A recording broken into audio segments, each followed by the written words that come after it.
वन्दे गुरु श्री चरणारविन्दम्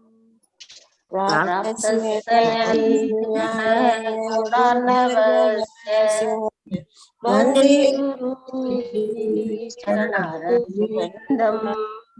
महाप्रभो वेदननित्यगीता वादित्रमाद्यान् मनसुरसेना महाप्रभो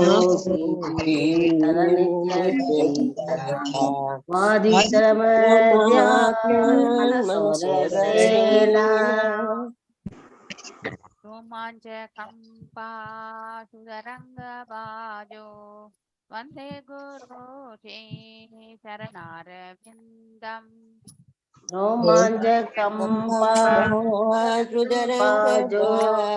वन्दे गुरु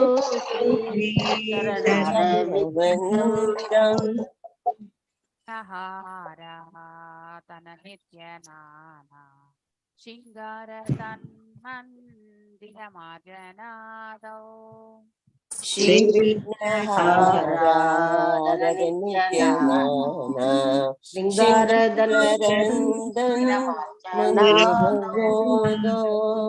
तस्य भक्तां च नियुञ्जतोमि वन्दे गुरु श्री चरणारविन्दम्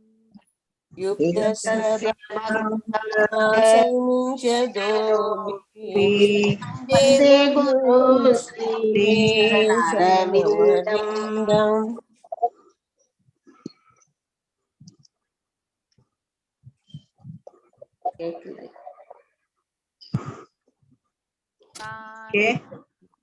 चतुर्विध श्री भगवत प्रसाद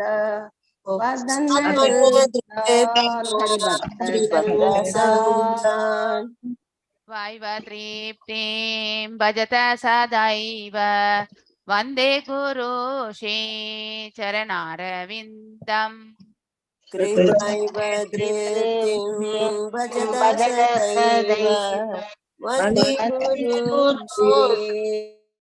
எல்லாரும் யாரு பாடணும்னு நினைக்கிறீங்களா மட்டும் அன்மியூட் பண்ணிட்டு பாடுங்க. ஓகே. கிருத்வைவ த்ரீப்திம் பஜத சதைவ வந்தே குரு ஸ்ரீ சரணாரவிந்தம்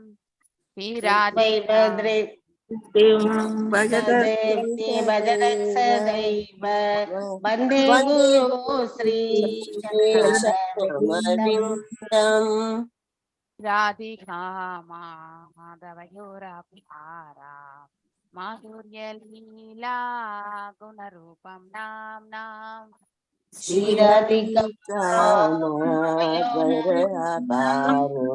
माधुर्यलीला प्रतीक्षणा स्वादनलोलुपच वन्दे गुरो चरणारविन्दम् प्रदीक्षणा स्वादनलोलुपस्य वन्दे गुरो श्री चरणारविन्दम् कुञ्जयो नो रतिकेलिसेताय यायालिबीतो किरपेक्षणीया निकुञ्जयूनो रतिकेलिसेया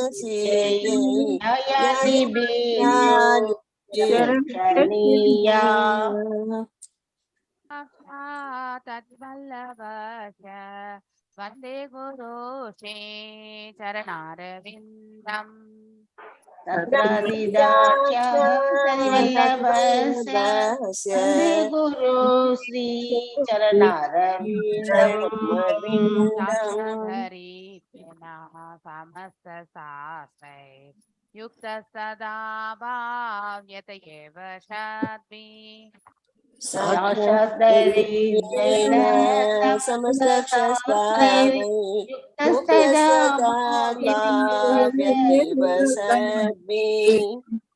प्रभोया प्रिय एव तस्यै वन्दे गुरो चरणारविन्दम् किन्तु प्रभोर्य प्रियवदस्य वन्दे गुरो श्री चरणारविन्दम् यस्य प्रसादात् भगवत्प्रसादो यस्य प्रसादात् नगति कुतोऽपि यस्य प्रसादात् भगवत्प्रसादो यस्य प्रसादात् कुतोऽपि ध्यायन्तु वास्तव्य यशस्वी सत्यं वन्दे गुरो चरणारविन्दम् ध्यायन्तु वं तस्य यक्षस्वी सत्यं वन्दे गुरो श्री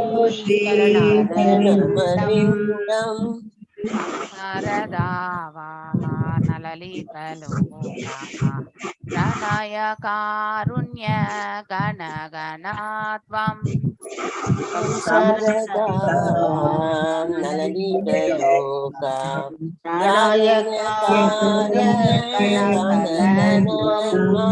प्राप्तस्य कल्याण गुणार्णवस्य वन्दे गुरो चरणारविन्दम् प्राप्तस्य कल्याण गुणार्णवस्य वन्दे गुरो श्री चरणारविन्दम् वन्दे गुरो श्री चरणारविन्दम् वन्दे गुरो चरणारविन्दम् नमो विष्णुपदाय कृष्णपृष्ठाय भूतले श्रीमति भक्ति वेदान्त स्वामिनिधि नामिने नमस्ते सरस्वती देवी गौरवाणी प्रचारिणे निर्विशेष शून्यवादे पाश्चात्य देशधारिणे जय श्री कृष्ण चैतन्य प्रभो नित्यानंदा श्री अद्वैत गदाधर शिवासादि गौर भक्त वृंदा हरे Krishna Krishna Krishna Hare Hare Hare Ram Ram Ram Hare Hare Hare Krishna Krishna Krishna Hare Hare Hare Rama Rama Rama Hare Hare Jaya Radha Govinda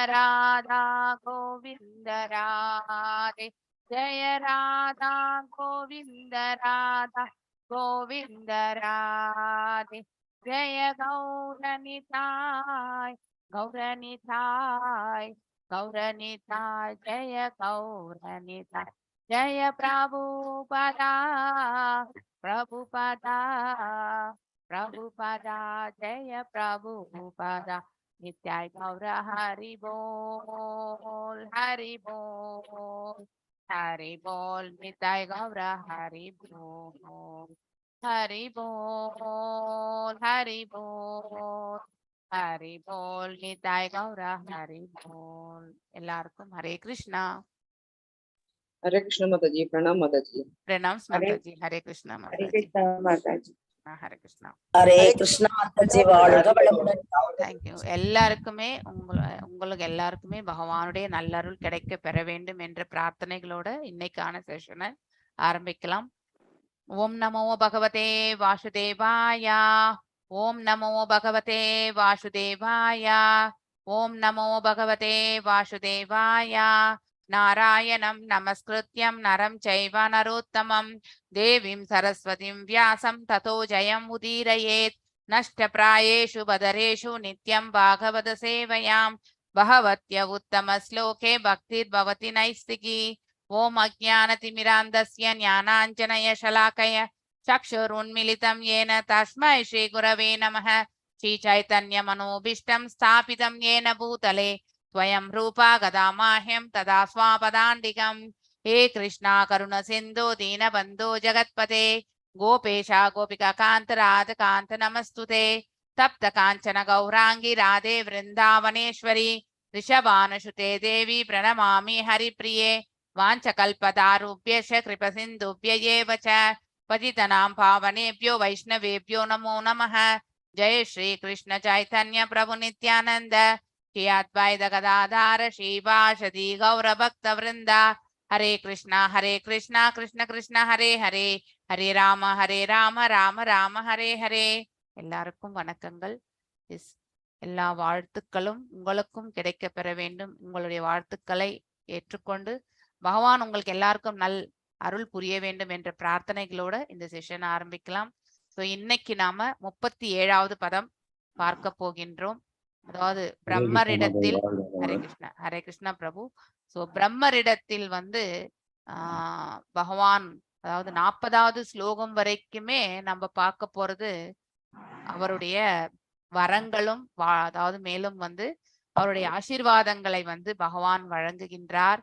யாரு? பிரம்மருக்கு. அவருடைய கடமையை புரிவதற்காக அவர் என்ன வேண்டுதலை வேண்டினாரோ அதை அனைத்தையுமே பகவான் பிரம்மருக்கு வழங்குகின்றார். அதுதான் நாம பார்த்துட்டே இருக்கிறது. 40th ஸ்லோகம் வரைக்குமே பகவான் தான் பேச போகின்றார். அதனால அதை அப்படியே கண்டினியூ பண்ணலாம். ஓகே. சோ நேற்று நம்ம பார்த்த அந்த ஸ்லோகத்துல ரொம்ப அற்புதமான விளக்கங்கள் இல்லையா?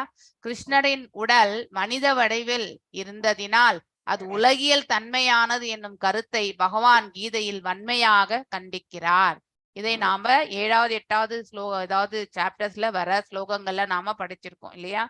அதாவது when the supreme lord descends here இல்லையா, இந்த பிரபஞ்சத்தில் அவர் தோன்றும் பொழுது அவரை ஏளனம் செய்பவர்களும் உண்டு. அவரையும் நம்மளை போல இருக்கக்கூடிய ஒரு உருவத்தை ஏற்றவர் என்று எண்ணிக்கொண்டு அவரை they deride him, அதாவது பாத்தீங்கன்னாக்கா அவரை அதாவது ஏளனம் செய்வது உண்டு. அது எல்லாமே கூட தவறானது. அவருடைய உடலும் ஆன்மாவும் அத்வைதம் அனந்த ரூபம் இல்லையா? சோ பிரம்ம சமீதையில நம்ம அதை தான் படிக்கிறோம். ரொம்ப அற்புதமான ஸ்லோகம் இருக்கு பிரம்ம சமீதையில. சோ பிரம்ம சமீதை போகணும்னாக்கா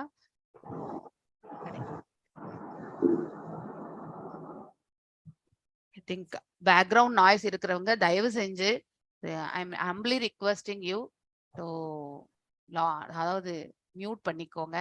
இன்னும் ரெக்கார்டிங் ஃபுல்லாவே அதே சப்தம் தான் வரும். அதான் யாராவது கிளாஸ் அட்டென்ட் பண்ண முடியாதவங்க இதை கேட்கணும்னு நினைச்சா அவங்களுக்கு அது ரொம்பவுமே இன்ட்ரெஸ்டிங் இல்லாம போயிடும்.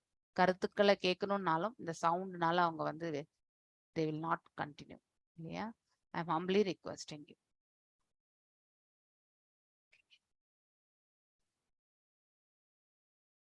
ஈஸ்வரா பரமா கிருஷ்ணः அத்வை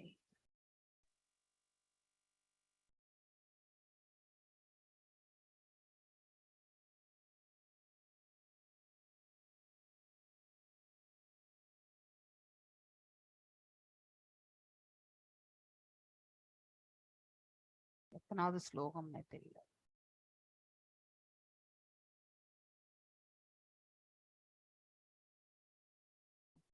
த்ரீ ஸ்லோகம்.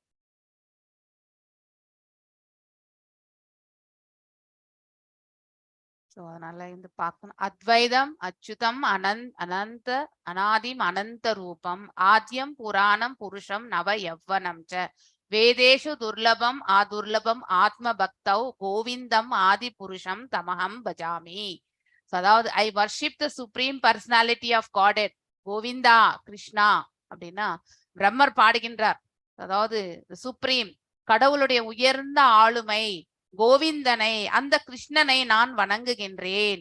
Who is the original person, அவர்தான் உண்மையான அதாவது ரூபம், அப்சல்யூட் முழுமையானவர், இன்ஃபாலபிள். அச்சுதா என்றால் வந்து தவறி, அதாவது இந்த பிரபஞ்சத்திற்கு அவர் சம்பந்தமே அற்றவர் அப்படிங்கறத வந்து நான் நல்லா புரிஞ்சுக்கணும். சோ அவரிடமிருந்து தோன்றிய ஜடசக்திகளில் அந்த சக்திகளில் வந்து 84 லட்சம் விதமான உயிர்வாழிகள் வந்து இங்கே படைக்கப்படுகின்றது. அந்த உயிர்வாழிகளுடைய உடல்கள் அனைத்துமே வந்து 24 பண்புகளாலான இந்த பௌதீக பண்புகளால் ஆனது. ஆன்மா மட்டுமே அவரிடம் இருந்து வந்தது என்பதை நாம் இந்த இடத்துல புரிந்து கொள்ள வேண்டும். பகவான் அச்சுதம் அத்வைதம் என்று முதல் வார்த்தையில நம்ம தெரிஞ்சுக்கணும். அதாவது அவருடைய பரமாத்மா ஸ்வரூபமும் உடலும் ஒன்றானது அப்படிங்கறத வந்து நாம புரிந்து கொள்ள வேண்டும். Without beginning, ஆரம்பமற்றவர். அனாதீம் அப்படின்னாலே ஆரம்பமே கிடையாதவர். ஆல்தோ எக்ஸ்பேண்டட் இன்டு அனந்த ரூபம். அனந்தா மீன்ஸ் எல்லையற்ற ரூபங்கள், எது கணக்கில் அடங்காத ரூபங்கள், நம்ம அதை கவுண்ட் பண்ணவே முடியாது. சோ அனந்த ரூபம், he still the original form. இருந்தாலுமே அவருடைய உண்மையான ரூபம், அந்த ஷியாம சுந்தர ரூபம் அந்த கோலோகத்தில் வந்து பகவான் வீற்றிருக்கின்றார். த ஓல்டஸ்ட், அதாவது புராணம் மீன்ஸ் அதாவது ஓல்டஸ்ட், அதாவது பழமையானவர். The person always as a, மேலும் புருஷம் நவ யவ்வனம் ச, யவ்வனம் அப்படின்னாக்கா எப்பொழுதுமே வந்து யவ்வன ரூபத்திலே இருக்கக்கூடியவர் இல்லையா? பிரம்மர் பாத்தீங்கன்னாக்கா நம்ம பிரம்மருடைய பிக்சரை பார்க்கும்பொழுது எப்படி இருக்கும்னாக்கா அவருக்கு வந்து அதாவது 100 வயதானா நமக்கு கூட வந்து வயோதிகம் எல்லாமே வருது இல்லையா? அதே போன்ற ரூபத்தை கொண்டவர் தான் வந்து பிரம்மர். ஆனால் பகவான் எப்பொழுதுமே ஒரு 25 யவ்வனம் வயசுல எப்படி இருக்காங்களோ அப்படிதான் நம்ம வந்து பார்த்து கொண்டே இருக்கின்றோம். சோ சச் எட்டர்னல், நித்தியம், பேரானந்தம், ஆல் நோயிங் ஃபார்ம், எல்லா ரூபங்களிலுமே இல்லையா of the lord are usually not understood. அதாவது எல்லாராலுமே இதை வந்து புரிந்து கொள்ள பெஸ்ட் வேதி ஸ்காலர்ஸ், வேத சாஸ்திரங்கள்ல விற்பனரா இருக்கக்கூடிய அவங்களாலேயே வந்து பகவானை வந்து புரிந்து கொள்ள முடியும். ஏன்னா அனைத்து வேதங்களிலுமே அவர் பகவானை பற்றி அவர்கள் வாசித்தாலும் அதை அவர்கள் உணர ஆரம்பித்தாலும் அவரை பற்றியான உண்மையான நிலையை அவர்களால் புரிந்து கொள்ள முடிவது கிடையாது. அப்ப பாமரனா இருக்கக்கூடிய மனிதனுக்கு எவ்வாறு விளங்கும் இல்லையா? So but there always manifest to pure unalloyed devotees. ஆனால் தூய பக்தர்களுக்கும் கலங்கமற்ற பக்தர்களுக்கும் பகவான் எப்பொழுதுமே வந்து அதாவது தரிசனம் வழங்குகின்றார். இந்த அத்வைதம் அச்சுதம் அனாதிம் அனந்த ரூபம், அழகான வரிகள். சோ இந்த வரியிலிருந்தே நாம நன்னா புரிஞ்சுக்கணும். பகவானோடு எல்லையற்ற ரூபங்களை கொண்டவர், அனாதியானவர். மேலும் அத்வைதம், நமக்கு எப்படி இந்த உடல் கிடைச்சிருக்கோ பகவானுக்கு அந்த மாதிரி கிடையாது அப்படிங்கறது வந்து நல்ல ஆழமா மனசுல பதிய வச்சுக்கணும்.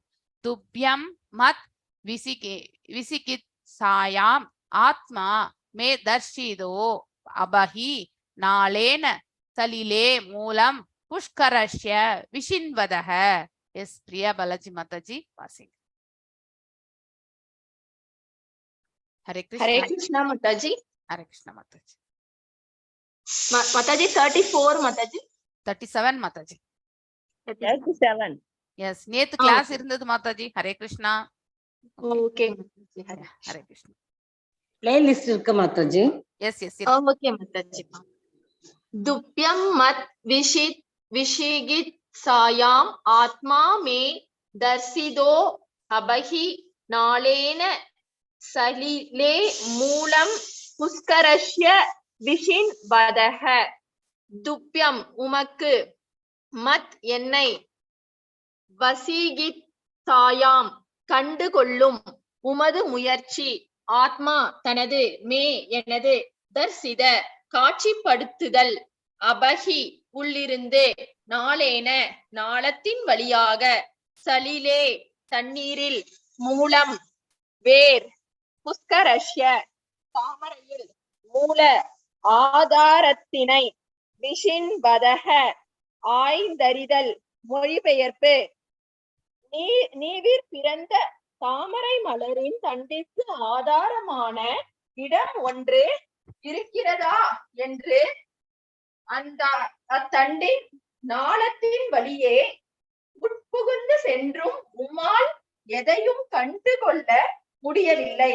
அதே சமயம் நான் எனது வடிவத்தினை உமக்கு உள்ளிருந்து வெளிப்படுத்துவேன். பொருளுரை. முழுமுதற் கடவுளை உணர்வது என்பது அவரது கருணையினாலேதான் முடியும். மன யூகத்தினாலோ அல்லது ஐம்புலன்களின் உதவியினாலோ அறிய முடியாது. முழுமுதற் கடவுளின் உன்னத உணர்தலை ஜட புலன்களினரால் அணுக முடியாது. பயபக்தியுடன் செய்யும் பக்தி தொண்டை மெச்சி அவர் நம் முன் தம்மை வெளிப்படுத்தும் பொழுதே நாம் அவரை போற்றி துதிக்க முடியும். முழுமுதற் கடவுளின் மீதான அன்பினால் மட்டுமே அவரை அடைய முடியுமே அன்றி வேறெவற்றினாலும் முடியாது.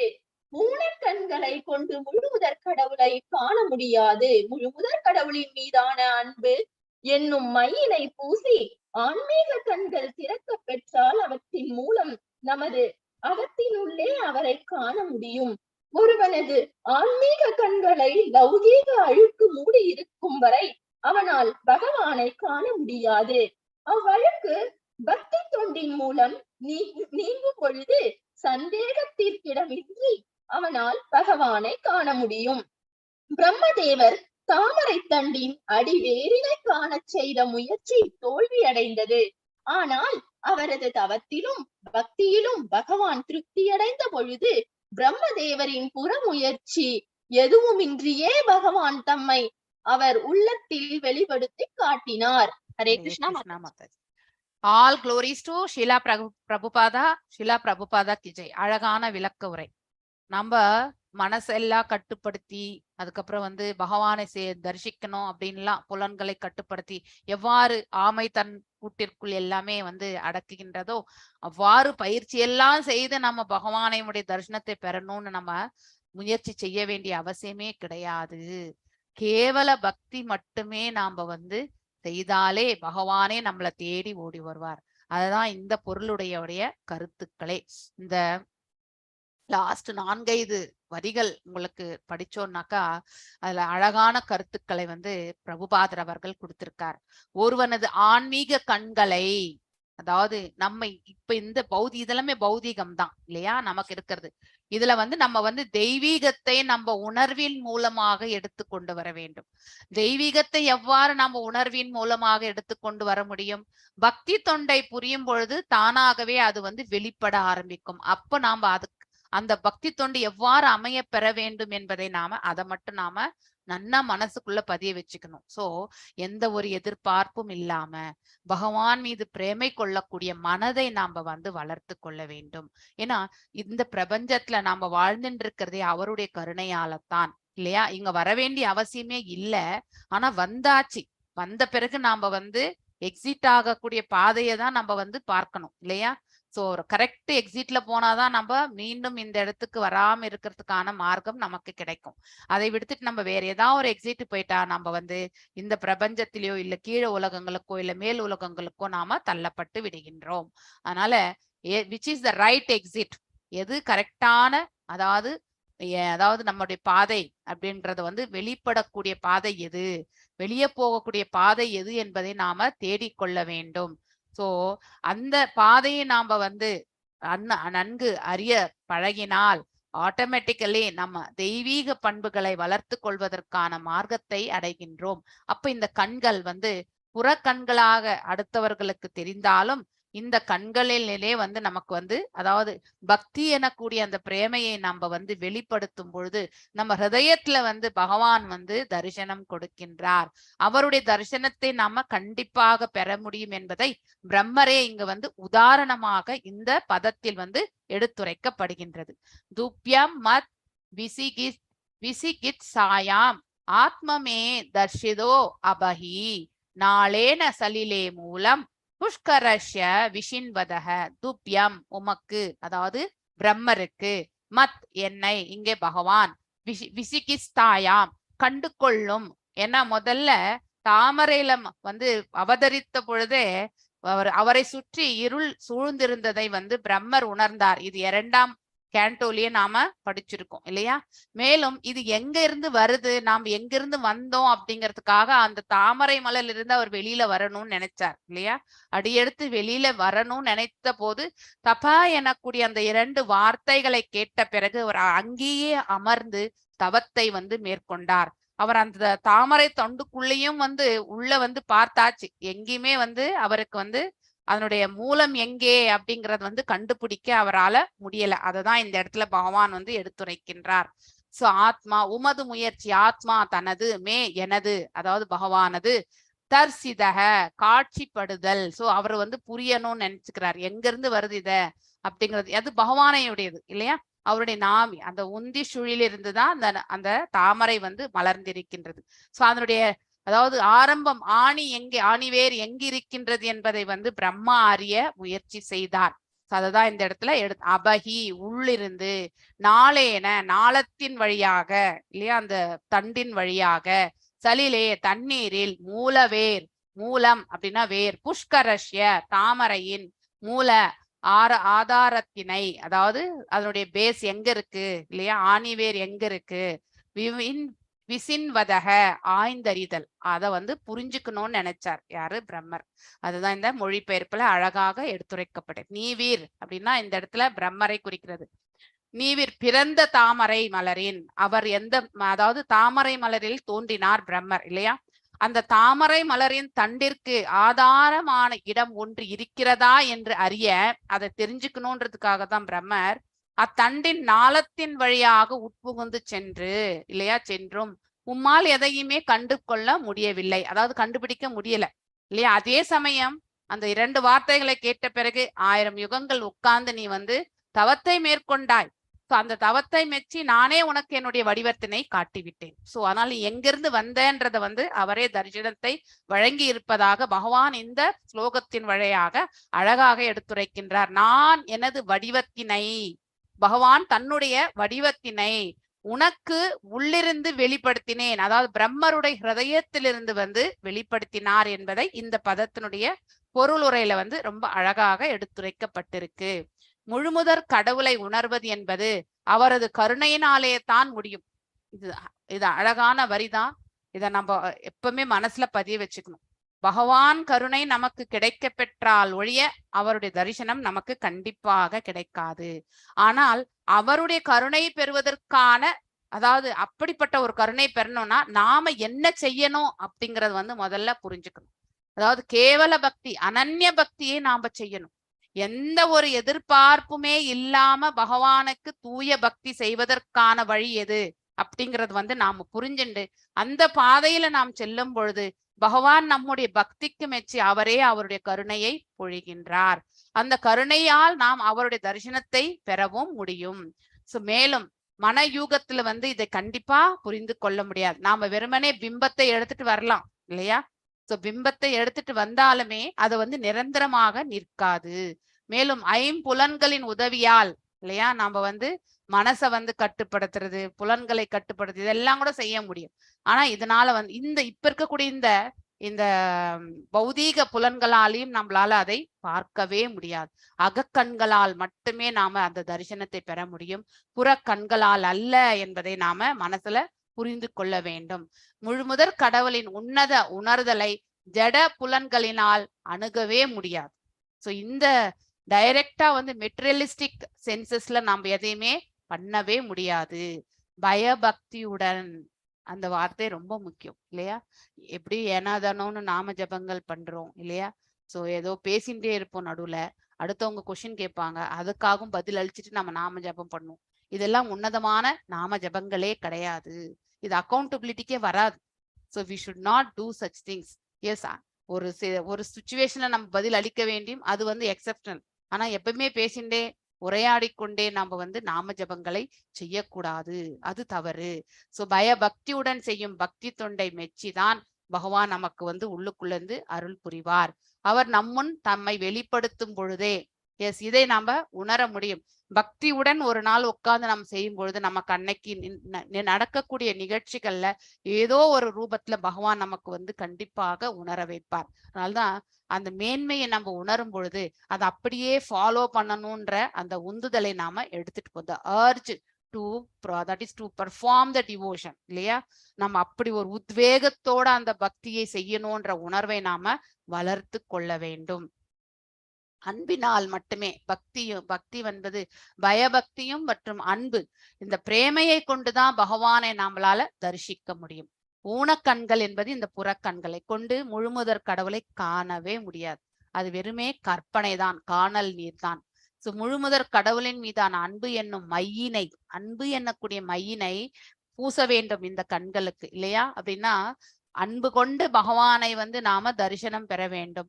அன்பு கொண்டு நாம வந்து அவர் மீது நாம ஜபங்களை நாம செய்ய வேண்டும். அன்பு கொண்டு அவர் மீது வந்து நாம வந்து கீர்த்தனங்கள் செய்ய வேண்டும். சோ சவணம், கீர்த்தனம், ஸ்மரணம் இல்லையா? விஷ்ணு ஸ்மரணம். அந்த விஷ்ணு ஸ்மரணத்தை நாம வந்து எவ்வாறு செய்ய வேண்டும்? பக்தி கொண்டு செய்ய வேண்டும், அன்பு கொண்டு செய்ய வேண்டும். சோ அவரை பூசி திறக்க பெற்றால் அவற்றின் மூலம் தமது அகத்தினுள்ளே அவரை காண முடியும். அகம், உள்புறமாக, வெளியில இல்ல, உள்ளதான் நம்மளால அவரை பார்க்க முடியும். சோ ஒருவனது ஆன்மீக கண்களை லௌகீக அழுக்கு மூடி இருக்கும் வரை இல்லையா, இந்த மெட்டீரியலிஸ்டிக் இருக்கக்கூடிய இந்த கலங்கங்கள் இல்லையா, ஆல் சென்ஸ் கிராட்டிபிகேஷன், இதெல்லாம் நம்ம கண்கள் வந்து மூடின்னு இருக்கும் இல்லையா?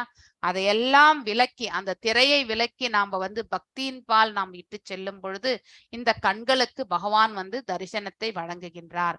எதுவரைக்கும் இந்த மெட்டீரியலிஸ்டிக் இதில் கண்டாமினேஷன் இருக்கோ, பௌதீக அழுக்கு இருக்கோ, அது வரைக்குமே இது வந்து கண்டிப்பாக பகவானை நம்மளால தரிசிக்கவே முடியாது இல்லையா?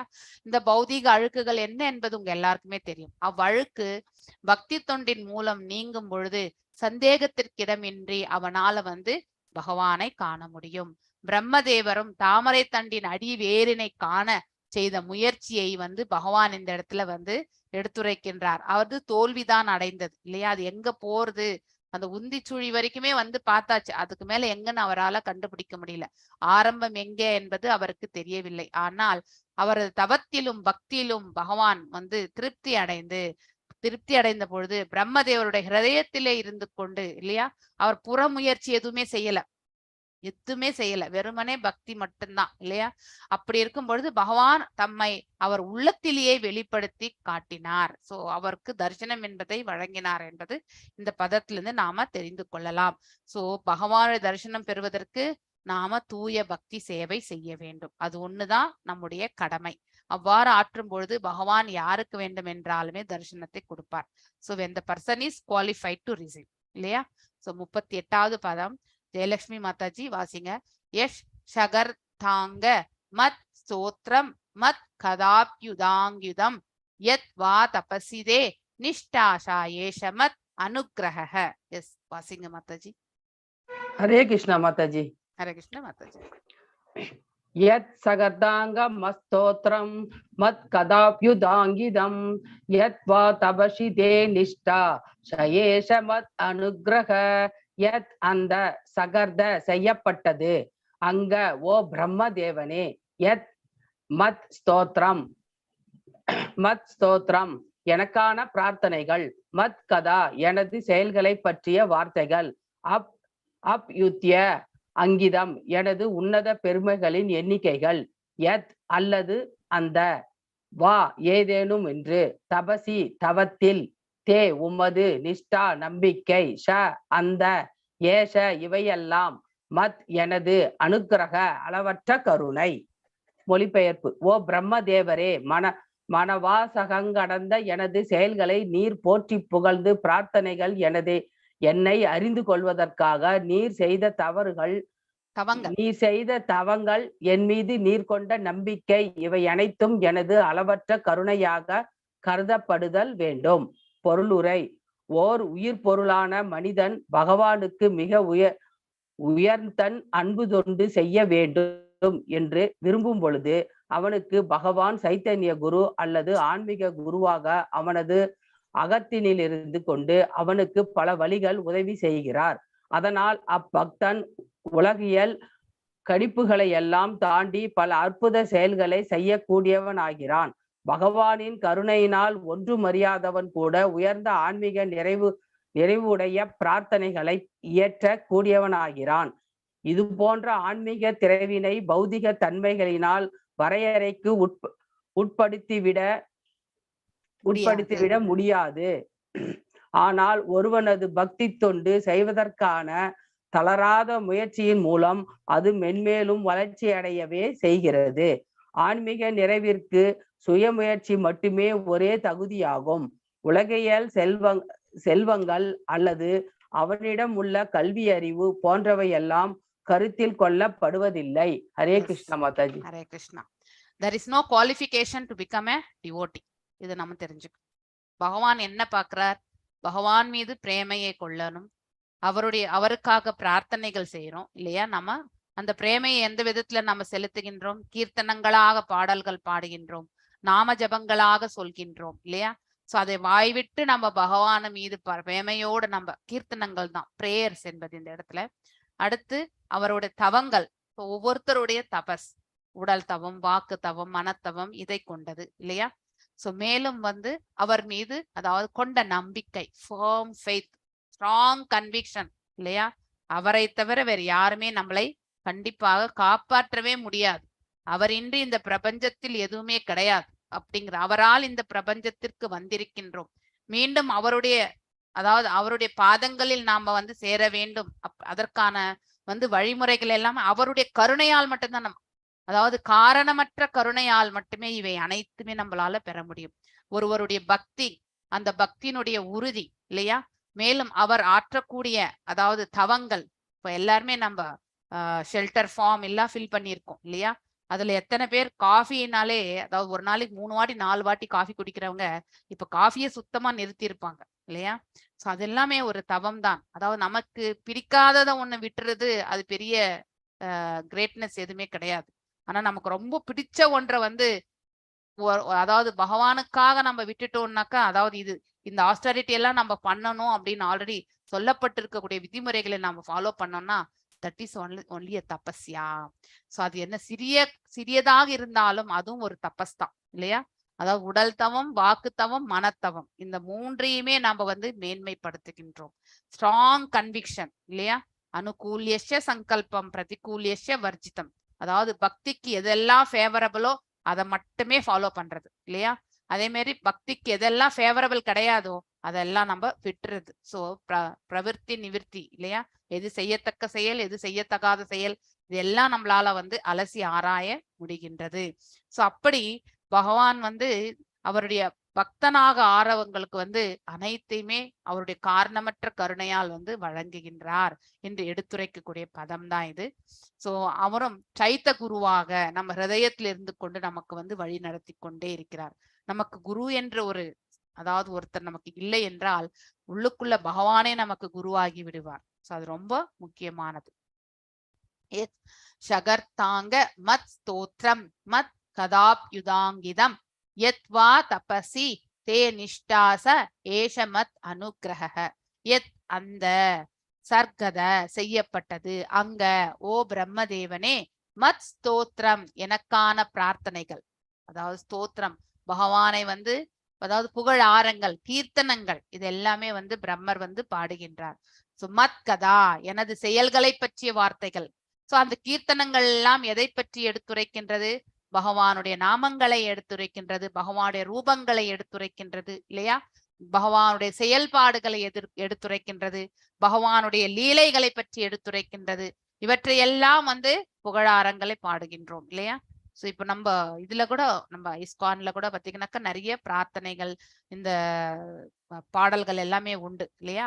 அதுல பாத்தீங்கன்னாக்கா பகவான் வேறு அவருடைய ஸ்தலம் வேறு அல்ல இல்லையா. இப்ப பிருந்தாவன தாமத்தை அவ்வளவு அற்புதமாக பாடியிருக்கிறார்கள். அந்த மாதிரி ஒவ்வொன்றுமே வந்து அந்த புகழ் ஆரங்களை சூட்டுவதன் மூலமாக பகவானும் வந்து அந்த பிரார்த்தனைகளை ஏற்கின்றார், ஸ்வீகரிக்கின்றார். நாம் எந்த நிலையிலிருந்து அதை செயல்படுத்துகின்றோம் என்பதை அவர் கண்டிப்பாக பக்தியிலிருந்து நாம செய்தோம் என்றால் அது பகவான் எந்த குவாலிபிகேஷனும் பாக்குறது இல்ல. அவன் சூத்ரனா, அவன் வந்து வைசியனா, அவன் வந்து சத்திரியனா, அவன் பிராமணனா அப்படிங்கறதெல்லாம் நோ குவாலிபிகேஷன். எவ்வாறு கனகதாசாருக்கு வந்து அந்த பகவான் வந்து திரும்பி, அதாவது நம்ம இதுல எது உடுப்பில வந்து பாத்தீங்கன்னா விக்கிரகமே திரும்பி இருக்கும் இல்லையா, அந்த ஜன்னல் வழியாதான். அந்த காலத்துல சூத்ரர்களுக்கு அதாவது டெம்பிள் உள்ள போறதுக்கான அனுமதி கிடையாது. அதனால அவங்க வெளியில இருந்துதான் தரிசனம் பெறணும். சோ அவருடைய கீர்த்தனங்களை கேட்டு அந்த கீர்த்தனங்களுடைய பக்தியை மெச்சி பகவானே வந்து அவரே இப்படி திரும்பிட்டார். இப்ப கூட நம்ம போனாக்கா உடுப்பில வந்து அதாவது அந்த ஜன்னல் வழியாதான் நம்ம பார்க்க முடியுமேனே, டைரக்ட் தரிசனம் கிடையாது பகவான் இல்லையா. அது மாதிரி பகவான் பக்திக்கு மட்டும்தான் வந்து அதாவது இறங்கி வருவார், வேற எதுக்குமே இறங்கி வர மாட்டார். சோ அதை நம்ம வந்து பிரேம பக்தியோட நம்ம அவரை நாம வந்து அதாவது அவருக்கான பிரார்த்தனைகளும் சரி, அவருக்கான அதாவது தபஸ் இல்லையா, நம்ம வந்து பெனன்ஸ் அதை வந்து நம்ம வந்து இந்த ஆஸ்டாரிட்டிஸா நம்ம வந்து பண்றோம் இல்லையா, தவங்கள் அதையெல்லாம் நாம் செய்தால் மேலும் எவ்வாறு அந்த செயலை நாம் செய்ய வேண்டும், பக்தி கொண்டு உறுதியோட செய்ய வேண்டும். அதுதான் ஃபர்ம் ஃபெய்த் அப்படி இல்லையா, உறுதியான மனதோட நாம நம்பிக்கை. அந்த உறுதியான மனது எப்போ வரும், அவர் மீது பூரண நம்பிக்கை கொண்டால் மட்டும்தான் வரும். இப்போ ஒருத்தர் மேல நமக்கு நம்பிக்கை இருந்ததான் அவங்களை நம்பி அவங்களோட நம்ம எங்கேயாவது போவோம் இல்லையா. நம்பிக்கையே இல்லைன்னா அந்த அவங்களோட செல்வதான அந்த பிரயாணத்தை கூட நாம வந்து கண்டிப்பாக தவிர்த்து விடுவோம். அத்தகைய ஒரு நம்பிக்கையை நாம ஸ்ட்ராங் கன்விக்ஷன் இல்லையா, அதை வளர்த்துக்கணும். அதுதான் இந்த இடத்துல பிரம்மதேவரை பற்றி இந்த இடத்துல எடுத்துரைக்கப்படுகின்றது. ஆப்யுத்தக அங்கிதம், எனது உன்னத பெருமைகளின் எண்ணிக்கைகள் இல்லையா, புகழாரங்களை சூட்டுகின்றார். பிரம்ம சமீதியனும் அதுதான். எத் அல்லது அந்த வா ஏதேனும் ஒன்று தபசி தவத்தில் இல்லையா. ஃபர்ஸ்ட் பகவானுடைய பிரார்த்தனைகள் மற்றும் புகழாரங்கள், இரண்டாவது வந்து தவங்கள். மே தே உமது நிஷ்டா நம்பிக்கை ரொம்ப முக்கியம், நிஷ்டா இல்லையா. நம்பிக்கை சா அந்த ஏஷ இவையெல்லாம் மத் எனது அனுக்கிரக அளவற்ற கருணை. இது எல்லாமே பிரம்மதேவர் செய்தார். எவ்வாறு செய்தார், பகவானுடைய அதாவது காரணமற்ற அளவற்ற கருணையால் வந்து இவை அனைத்தும் அவரால் செயல்படுத்த முடிந்தது. ஆனா அதுக்கான பிரயத்னங்கள் நாம செய்யணும். பகவானுடைய காரணமற்ற கருணை நமக்கு கிடைக்கும், ஆனா நாம முயற்சி செஞ்சாதான் கிடைக்கும். முயற்சி செய்யவில்லை என்றால் கண்டிப்பாக கிடைக்காது. மனவாசகங்க அடங்காத அப்படின்னா நம்ம கற்பனைக்கே எட்ட முடியாத, நம்மளால யூகிக்க முடியாத அளவுக்கு இல்லையா, அப்படிப்பட்ட செயல்களில் ஈடுபட்டிருப்பவர் தான் எல்லாம் வல்ல இறைவன். எனது செயல்களை நீர் போற்றி புகழ்ந்து பிரார்த்தனைகள் இல்லையா, பகவானை வந்து இந்த இடத்துல கீர்த்தனங்களால் வந்து பிரார்த்திக்கப்பட்டிருக்கின்றது. மேலும் அதை என்னை அறிந்து கொள்வதற்காக நீர் செய்த தவங்கள், பகவானை பற்றி தெரிந்து கொள்ளணும் அப்படிங்கிறதுக்கு, அவருடைய ரூபத்தை அதை தரிசனத்தை பெறணுன்றதுக்காக அவர் வந்து 1000 யுகங்கள் வந்து தவத்தை மேற்கொண்டார். யாரு, பிரம்மதேவர். என் மீது நீர் கொண்ட நம்பிக்கை, தட் இஸ் வெரி இம்பார்ட்டன்ட் இல்லையா. பகவான் மீது நம்பிக்கை கொண்டு மேல் இருக்கக்கூடிய 2 செயல்களை நாம செய்ய வேண்டும். நம்பிக்கையற்ற அந்த மேல இருக்கக்கூடிய 2 செயல்கள் செய்தா அதுல எந்த பிரயோஜனமே கிடையாது இல்லையா. ஒருத்தரை நம்பிதான் நம்ம ஒரு செயலில் வந்து இறங்க முடியும் இல்லையா. நம்முடைய பிள்ளைகள் நம்ம மேல் வச்சிருக்கிறது வந்து அதீத நம்பிக்கை இல்லையா. அதே மாதிரி நாமும் நம்ம பிள்ளைகள் மீது வச்சிருக்கிறது அதீத நம்பிக்கை. அது போன்றுதான் நாமும் பகவானிடத்தில் அத்தகைய நம்பிக்கையை வளர்த்து கொள்ள வேண்டும். இவை அனைத்தும் எனது அளவற்ற கருணையாக கருதப்படுதல் வேண்டும். இது எல்லாத்தையுமே வந்து அப்படின்னா அவர் ஆற்றிய செயல்கள் அனைத்துமே வந்து பகவானுடைய கருணையாக வந்து கருதப்பட வேண்டும். அந்த கருணையால் தான் அத்தனை செயல்களுமே பிரம்மதேவர் ஆற்றினார் என்று இந்த பதத்திலிருந்து நாம புரிந்து கொள்ள வேண்டும். பொருளரை all glories to Srila Prabhupada. Srila பிரபுபாதாக்கு ஜெய். ஓர் உயிர் பொருளான மனிதன் பகவானுக்கு மிக உயர்ந்த அன்பு தொண்டு செய்ய வேண்டும் என்று விரும்பும் பொழுது அவனுக்கு பகவான் சைத்த குருவாக இல்லையா, அதாவது அந்தரங்க குருவாக, உள்ளுக்குள்ளே ஆன்மீக குருவாக இருந்து அவனது அகத்தினில் இருந்து கொண்டே, உள்ளுக்குள் இருந்து கொண்டே அவனுக்கு பல வழிகளில் உதவி புரிகின்றார். ஏதோ ஒரு ரூபத்தில் வந்து பகவான் அவனுக்கு நல்ல ஆசிகளை வந்து வழங்குகின்றார். சோ அதை தாண்டி அதனால் அப்பக்தன் உலகியல் கணிப்புகளை எல்லாம் தாண்டி இல்லையா, இந்த உலகாயுத கணிப்பு இல்லையா, நாம இந்த மெட்டீரியலிஸ்டிக் இதுல இருந்தே அதற்கெல்லாம் தாண்டி அந்த வியூஸ் இல்லையா, அதையும் தாண்டி அவன் அற்புத செயல்களை செய்யக்கூடியவனாகின்றான். அவன் ஆற்றக்கூடிய காரியங்கள் வந்து ரொம்ப அற்புதமானவையாக மாறிவிடுகின்றது. பகவானின் கருணையால் ஒன்றும் அறியாதவன் கூட உயர்ந்த ஆன்மீக நிறைவுடைய பிரார்த்தனைகளை ஏற்ற கூடியவனாகின்றான். எக்ஸாம்பிள் உங்களுக்கு முன்னாடி கூட சொல்லியிருக்கேன். ஆதிசங்கராச்சாரியார் கிட்ட இருந்த ஒரு சிஷ்யரை பத்தி நம்ம சொல்லியிருக்கேன். இது குருனுடைய குளோரிபிகேஷன். குரு வேற யாருமே கிடையாது, பகவானுடைய ரெப்ரசன்டேட்டிவ் இல்லையா. அதாவது நம் ஏதுமே அற்ற, அதாவது ஒரு அஜ்ஞானத்திலே விழுந்திருந்தாலும் குரு நினைத்தால் வந்து மார்க்கம் என்று கிடைக்கும். அதே போலதான் இந்த இடத்துல சைத்த குருவாக வந்து பகவான் நமக்கு அருள் பாலிக்கின்றார். சோ பிசிக்கலா வந்து பிசிக்கல் அப்பியரன்ஸ்ல இருக்கக்கூடிய குருவும் ஒன்று, நம்ம அந்தரங்கத்துல வந்து சைத்த குருவாக பகவானும் நிலை கொள்கின்றார். சோ அதே போலதான் அந்த சீடன் வந்து பிற்காலத்துல வந்து பத்மபாதாச்சாரியா என்ற நாமத்தையும் பெற்றார் இல்லையா.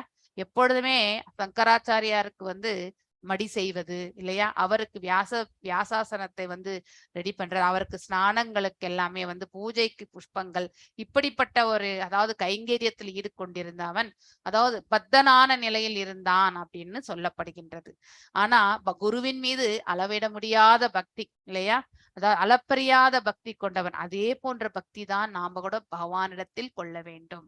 அப்படிப்பட்ட பக்தி இருந்தால் ஒரு நாள் இல்லைனாலும் ஒரு நாள் வந்து அவர்கள் வந்து மேன்மையான நிலையை அடைகிறார்கள். ஞானத்திலும் சரி, அவர்கள் ஆற்றக்கூடிய கர்மங்கள் எல்லாமே பக்குவமானதாக அமையும். சோ அதே நிலைதான் பகவானிடத்திலும் நாமும் பெறுகின்றோம். இது விஷுவலையா நம்ம வந்து கேட்டிருக்கோம், அதாவது அவரை பற்றி படிச்சிருக்கோம், அதே மாதிரி வந்து கேட்டு தெரிந்து கொண்டிருக்கின்றோம். பகவானும் வந்து பக்தர்களுக்கு அதே நிலையில் தான் வந்து அருள் பாலிக்கின்றார். அவர் எப்பவுமே பக்தர்களோடு இருக்கணும் தான் பகவான் எப்பவுமே வந்து விருப்பம் கொள்வதே இல்லையா.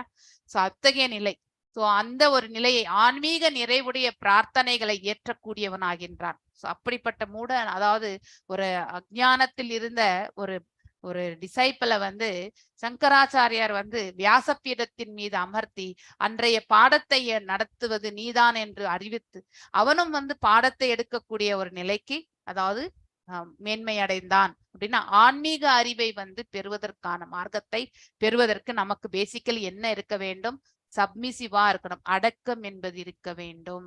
அடக்கத்தோடு நாம வந்து நம்முடைய அனைத்தையுமே செயல்களை வந்து நாம செவ்வனே செய்ய வேண்டும்.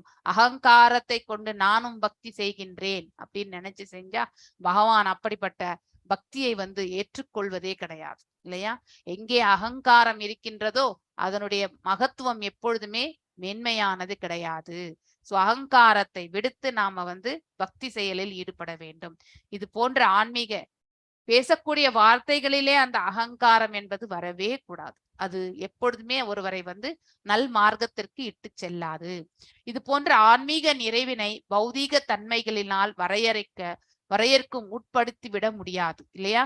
ஆன்மீக நிறைவினை வந்து நாம் என்னைக்குமே இந்த பௌதீக தன்மைகளோட குவாலிட்டிஸோட நம்ம கலக்கவே முடியாது. ஆன்மீகத்தினுடைய இதுவே வேறு, பௌதீகத்தினுடைய இதுவே வேறு இல்லையா. ஆனால் பௌதிகத்தை நாம பக்குவமாக செயல்படுத்தினால் அதிலையும் நாம வந்து ஆன்மீகத்தை காணலாம் இல்லையா. சோ நாம் ஆற்றக்கூடிய கர்மங்கள் எதுவா இருந்தாலும் எல்லாம் வல்ல இறைவன் நமக்கு கொடுத்திருக்கக்கூடிய கடமைகளாக ஏற்று நாம் வந்து செயல்பட்டோம் என்றால் கண்டிப்பாக வந்து பக்குவத்தை அடைவதற்கான மார்க்கம் நாம சுலபமாக அடைய முடியும். ஆனால் ஒருவனது பக்தி தொண்டு செய்வதற்கான தளராத முயற்சி, அதாவது இடைவிடாமல் இல்லையா. சோ நிறைய சறுக்கல்கள் வந்தாலும் இல்லையா நம்ம பக்தி செயல் செய்துட்டே போறோம், ஏதோ ஒண்ணுத்துல வந்து மீண்டும் நாம தவறி கீழே விட வேண்டியது இல்லையா. சோ 16 ரவுண்டு முடிக்க முடியலையே என்ற இது அன்னைக்கான தடை கற்கள் இல்லையா. மேலும் நெக்ஸ்ட் டே அதை வந்து ஃபில் பண்ணணும்னு நம்ம வந்து பார்க்கின்றோம். அவ்வளவு வேலை, நம்ம தவிர்க்க முடியாத காரியங்கள் இல்லையா. சோ அந்த சறுக்கல்கள் ஏற்பட்டாலும் கூட மீண்டும் அந்த முயற்சி செய்யும் போது நம்மளால வந்து வந்துரும். சோ முயற்சியின் மூலம் அது மென்மேலும் வளர்ச்சி அடையவே செய்கின்றது. தளராமல் நாம வந்து கண்டிப்பாக இடைவிடா முயற்சி என்பது மிக மிக விடாமுயற்சி என்றைக்குமே வெற்றியை தேடித்தரும். சோ விடாமுயற்சி என்பது மிக மிக முக்கியமானது. ஆன்மீக நிறைவிற்கு சுயமுயற்சி மட்டும் ஒரே தகுதியாகும். இந்த வரியை அண்டர்லைன் பண்ணி வச்சுக்கோங்க. இது எல்லாருமே அவங்கவுங்களுடைய முயற்சி தான். இது வேற யாருடைய முயற்சியும் கிடையாது. நம்முடைய முயற்சி முதலில் இருக்க வேண்டும். அப்ப பகவானுடைய அருளும் கிடைக்கும் இல்லையா? அவரும் 2 ஸ்டெப், நம்ம ஒரு அடி எடுத்து வச்சா அவரும் ஒரு 2 ஸ்டெப் எடுத்து முன்னாடி வருவார். நம்ம ஒரு அடியே வைக்காம இங்கே நின்னுட்டு நம்ம அவர் அருள்வார்ன்னு பார்த்து நின்றோம்னா கண்டிப்பா கிடைக்காது இல்லையா? நம்முடைய முயற்சியே கிடையாது, நம்ம பக்குவமாகறதுக்கான செயல்பாடுகள் எதுவுமே கிடையாது. அப்படி பக்தி கொள்ளாமலே நமக்கு எல்லாம் கிடைக்கணும்னு நினைக்கிறது மிக தவறான ஒன்று. உலகியல் செல்வங்கள் அல்லது அவனிடம் உள்ள கல்வி அறிவு போன்றவை எல்லாம் கருத்தில் கொள்ளப்படுவதே கிடையாது. எவ்வளவு பெருசா இருக்கலாம் இல்லையா? ஒரு டாக்டரா இருக்கலாம், இல்ல ஒரு IAS ஆபீசரா இருக்கலாம் இல்லையா? நாட்டிற்கு பிரதம மந்திரியா கூட இருக்கலாம். ஆனால் அவனிடத்தில் இந்த பக்தி என்பது இல்லை என்றால் அவனுடைய செயல்கள் எதுவுமே மேன்மையானதாக கருதப்படாது. அதை நம்ம நன்னா புரிஞ்சுக்கணும். பக்குவம் என்பது மிக மிக முக்கியமான ஒன்று இல்லையா? ஆனால் ஒருவனது பக்தி தொண்டை செய்வதற்கான தளராத முயற்சி, அது பக்தியிலும் எவ்வாறு நம்ம பௌதீகத்திலும் விடாமுயற்சி செய்யறோமோ அதே போன்று ஆன்மீகத்திலும் நாம விடாமுயற்சியை மேற்கொள்ள வேண்டும். எஸ், ஜெயஸ்ரீ கண்ணன் மாதாஜி வாசிங்க. பிரீத்தோ அகம் அஸ்து பத்ரம் தே லோகானாம் விஜயோச்சயா யத் அஷ்தௌஷீர் குணமயம் நிர்குணம் மானு வர்ணயன். வாசிங்க மாதாஜி. ஹரே கிருஷ்ணா மாதாஜி. ஒரு டவுட் மாதாஜி, இப்ப பிரம்மதேவர் ஃபர்ஸ்ட் வெளியில வந்தோன்னா பகவான் தான் நமக்கு இந்த அந்த தபன்ற வார்த்தையை சொன்னாருங்கிறது அவர் பகவான முன்ன பார்த்திருக்காரா அல்லது தெரியுமா மாதாஜி அவருக்கு? ஆக்சுவலி பிரம்மா எனக்கூடிய அந்த நிலைக்கு செல்பவர்கள் ஆல்ரெடி அவங்க ஒரு ஸ்பிரிச்சுவலி எலிவேட்டட் பொசிஷன்ல இருந்ததான் இல்லையா? அதாவது சுத்த சத்துவ நிலையை அடையக்கூடிய நிலையில இருக்கிறவங்க மட்டும்தான் பிரம்ம போஸ்டுக்கே போக முடியும். அந்த நிலைக்கு போகும்பொழுது கண்டிப்பாக பகவானை அவர் உணர்ந்த நிலைதான் இல்லையா? அந்த வார்த்தையினுடைய தன்மையை கொண்டே இது ஹையஸ்ட் அத்தாரிட்டி கிட்ட இருந்து வந்திருக்கு அப்படிங்கிற உணர்ற தன்மை உண்டு. ஓகே, அவங்களுக்கு தெரிஞ்சிருக்கும் அந்த உணர்வு. Yes yes yes. Thank you Mataji. Thank you. Sorry disturb பண்ணிட்டேன். No, it's good to ask. Thank you. வாசிங்க மாதாஜி. ராதே கிருஷ்ணா மாதாஜி. ராதே கிருஷ்ணா மாதாஜி. பிரீதோஹகம் அஸ்து பத்ரம் தே லோகானாம் விஜயேச்சயா யத் அஸ்தௌஷீர் குணமயம் நிர்குணம் மானுவர்ணயன். பிரீதஹ மகிழ்ச்சி அடைதல், அகம் எனது, அஸ்து அவ்வாறே ஆகட்டும், பத்ரம் அனைத்து வரங்களும், தே உமக்கு, லோகானாம் உலகங்களின், விஜய புகழ்வதற்காக, இச்சையா உமது இச்சையினால், யத் எதை, அஸ்தௌஷீஹி நீர் பிரார்த்தித்தது, குண மயம் உன்னத குணங்கள் எல்லாவற்றையும் பற்றிய விளக்கம், நிர்குணம் அனைத்து பௌதீக குணங்களிலிருந்தும் நான் விடுதலை பெற்றிருந்த போதிலும், எனது, அனுவர்ணயன் அழகான விளக்கம். மொழிபெயர்ப்பு. லோகாயதவாதிகளுக்கு லோகாயதமாக தோன்றும் எனது உன்னத குணங்களின் மூலம் என்னை நீர் விளக்கியது கண்டு நான் மிக்க மகிழ்ச்சி அடைகிறேன். உமது செயல்களினால் அனைத்து உலகங்களிலும் நான் புகழப்பட வேண்டும் என்னும் உமது விருப்பத்திற்கு எனது எல்லா ஆசைகளும் உரியதாகும். பொருளுரை.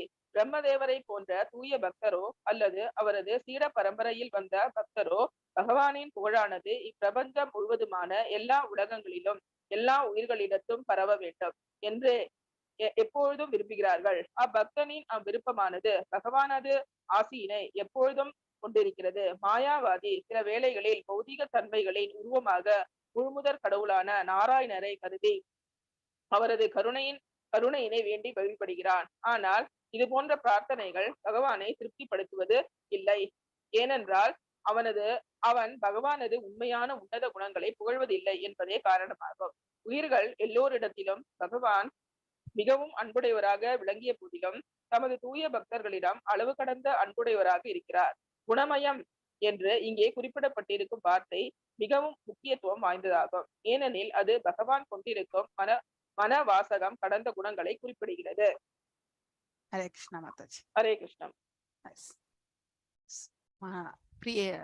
பிரீதோ அகம் அஸ்து பத்ரம் தே லோகானாம் விஜயேக்ஷயா யத் அஷ்தௌஷீர் குணமயம் நிர்குணம் மானு வர்ணயன். பிரீத அதாவது மகிழ்ச்சி அடையதால் இல்லையா? அகம் எனது, அதாவது இது பகவானது. அஸ்து அவ்வாறே ஆகட்டும், அதாவது இப்போ பிரார்த்தனைகள் பிரம்மருடைய பிரார்த்தனைகள் எல்லாம் அவ்வாறே நடக்கட்டும் என்ற ஆசீர்வாதங்களை பகவான் கொடுக்கிறார். பத்ரம் அனைத்து வரங்களும், தே உமக்கு லோகானாம் உலகங்களின் விஜய புகழ்வதற்காக அப்படின்னா பகவானுடைய புகழாரங்கள் வந்து சூட்டுவதற்கான, அதாவது நீ செய்த பிரார்த்தனைகள் எல்லாம் அவ்வாறே நடக்கட்டும். இதுதான் பக்தனுடைய குவாலிஃபிகேஷன். ஒரு பக்தன் என்ன செய்வானா, பகவானை பற்றியான இதெல்லாமே அடுத்தவர்களுக்கு எடுத்துரைக்கணும், அவங்களையும் வந்து பக்தி பாதையில் இட்டு செல்லணும். அப்படிப்பட்ட ஒரு எண்ண ஓட்டங்கள் உண்டு இல்லையா? சதா சர்வகாலமும் அடுத்தவர்களுக்கு பக்தி தொண்டை பற்றியும் பகவானுடைய புகழாரங்களை பற்றியும் எடுத்துரைக்கணும்ன்ற அந்த எண்ணம் வந்து ஒரு தூய பக்தனுக்கு உண்டு. அதுதான் பிரம்மர் செய்ததாகும். அது அவ்வாறே நடக்கட்டும் என்று, அவருடைய பிரார்த்தனைகள் நடக்கட்டும் என்று பகவானும் இந்த இடத்துல அருள் பாலிக்கிறார். சோ தே உமக்கு லோகானாம் உலகங்களின் விஜய புகழ்வதற்காக இச்சா உமது இச்சையினால் எதை அஷ்தௌஷி நீர் பிரார்த்தித்தது, அதாவது பிரார்த்தனைகளாக வைத்தார் இல்லையா? சோ நாம் எதையெல்லாம் பிரார்த்தனைகளாக வைக்கலாம்? பக்தி தொண்டை, பகவானுடைய புகழை அதாவது எல்லா இடங்களிலும் பரவ வேண்டும், மேலும் பக்தி தொண்டு மேன்மையாக செல்ல வேண்டும் இல்லையா? எல்லோரும் நலமடைய வேண்டும் அதை பெற்று, இதுதான் நம்முடைய பிரார்த்தனைகளா இருக்கும் இல்லையா? சோ குணமயம் உன்னத குணங்கள் எல்லாவற்றையுமே பகவானுடைய தெய்வீகமான குணங்களை பற்றி எல்லாம் விளக்கி, நிர்குணம் பகவான் அனைத்து குணங்களுக்கும் அப்பாற்பட்டவர் என்பதை பற்றியும். சோ பகவான் இஸ் ஆல்வேஸ் நிர்குணவாதி. நாம சுத்த சத்துவ நிலை மட்டும்தான் அடைய முடியும். இவந்தோ இந்த 3 குணங்களுக்கு அப்பாற்பட்ட நிலை சென்றாலுமே நாம வந்து சுத்த சத்துவ நிலை மட்டும்தான் அடைய முடியும். ஆனால் பகவான் ஸ்வயம், அதாவது எந்த ஒரு இதுலயுமே அவர் வந்து பௌதீகத்துல ஈடுபாடு அற்றவர், அதாவது எந்த எதிர்பார்ப்புகள் அற்றவர் என்று இந்த இடத்துல புரிந்து கொள்ள வேண்டும். அவரிடமிருந்து தோன்றியதுதான் இந்த பௌதீக இயற்கையே. இருந்தாலும் இந்த இயற்கைக்கு அப்பாற்பட்டவர் அப்படிங்கிறதையும் நாம புரிந்து கொள்ள வேண்டும். ஏன்னா ஃபுல்லி அவர் ஸ்பிரிச்சுவல், நாம பௌதீகம் ஆன்மீகம் இரண்டும் கலந்தவர்கள். ஸ்பிரிச்சுவல் என்டிட்டி, ஆத்மா ஸ்பிரிச்சுவல் இல்லையா, ஆன்மீகம். அதே மாதிரி இந்த உடல் பௌதீகம். ஆனால் நம்ம 2 மிக்சர்ல தான் நாம இருக்கிறது. பகவான் அப்படி கிடையாது, இரண்டும் வந்து ஆன்மீகம். அதனால்தான் அவர் நிர்குணவாதி அப்படிங்கிறத வந்து நாம இந்த இடத்துல புரிந்து கொள்ள வேண்டும்.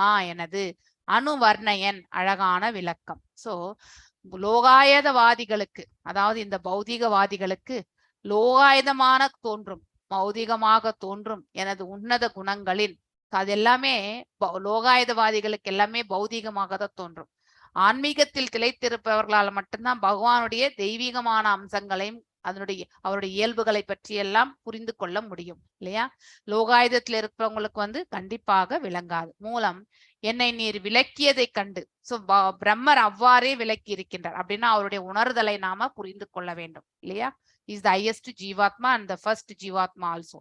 நான் மிக்க மகிழ்ச்சி அடைகின்றேன். சோ அவருடைய விளக்கத்தை கண்டு பகவானும் வந்து மகிழ்ச்சி அடைகின்றார் என்று இந்த பதத்துல நமக்கு அறிவிக்கப்பட்டிருக்கு. உமது செயல்களினால் அனைத்து உலகங்களிலும் நான் புகழப்பட வேண்டும் இல்லையா? அதாவது பிரம்மருடைய செயல்களினால், அவர் ஆற்றிய அந்த செயல்களினால் அனைத்து உலகங்களிலும், அதாவது 14 லோகங்களிலுமே நான் புகழப்பட வேண்டும். எப்பொழுதுமே பகவானை வந்து உயர்வாகவும், அதாவது அவரை புகழ்ச்சியாகவும், குளோரிபிகேஷன் இல்லையா, புகழாரங்களை சூட்ட வேண்டும் என்பது பிரார்த்தனை. யாருடையது? பிரம்மருடையது. என்னும் உமது விருப்பத்திற்கு எனது எல்லா ஆசிகளும் உரியதாகும். அவரும் வந்து ஆசிகள் மங்களங்கள் உண்டாகட்டும், அதாவது வேண்டுதல் எல்லாமே நிறைவேறட்டும் என்று பகவானும் வந்து ஆசிகள் வழங்குகின்றார். ஷீலா பிரபுபாதாக்கு ஜெய். All glories to Srila Prabhupada.